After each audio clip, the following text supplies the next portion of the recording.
দুনিয়াতে অনন্তকাল সুখে ছিলেন, কিন্তু আল্লাহ পাক পরকালে 1 সেকেন্ডের জন্য জাহান্নামে ঢুকাবে।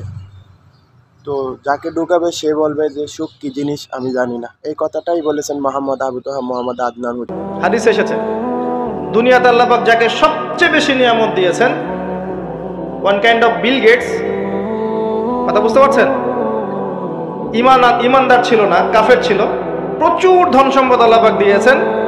আল্লাহ পাক তাকে 1 মুহূর্তের জন্য জাহান্নামে ঢোকাবেন কিয়ামতের মাঠে, ঢুকিয়ে বের করবেন, বের করে বলবেন দুনিয়াতে সুখে ছিলে, দুনিয়াতে কি সুখে ছিলে তুমি?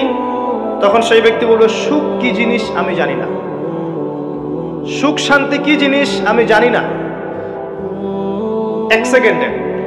এরপরে পৃথিবীতে সবচেয়ে কষ্টে যে ব্যক্তি ছিল, ধরে নেন আজকে সিরিয়ার মাজলুমদের মতো কেউ, বা প্যালেস্টাইনের মাজলুমদের মতো কেউ, বা আপনাদের এখানেও অনেক মাজলুম আছেন, পৃথিবীর বিভিন্ন জায়গায় এখন মাজলুমদের সংখ্যাই বেশি।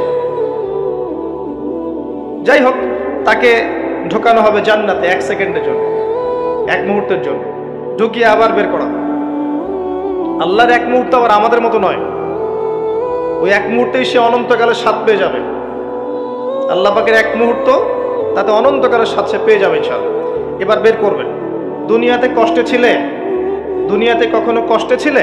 এই ব্যক্তি বলবে কষ্ট কি জিনিস আমি তো জানি না, কষ্ট কি জিনিস আমি তো জানি না। অর্থাৎ এই হাদিস থেকে বুঝতে পারছি, দুনিয়াতে আমরা যে যত ভালোই থাকি না কেন, পরকালে যদি সফল হতে না পারি দুনিয়ার জীবন বৃথা।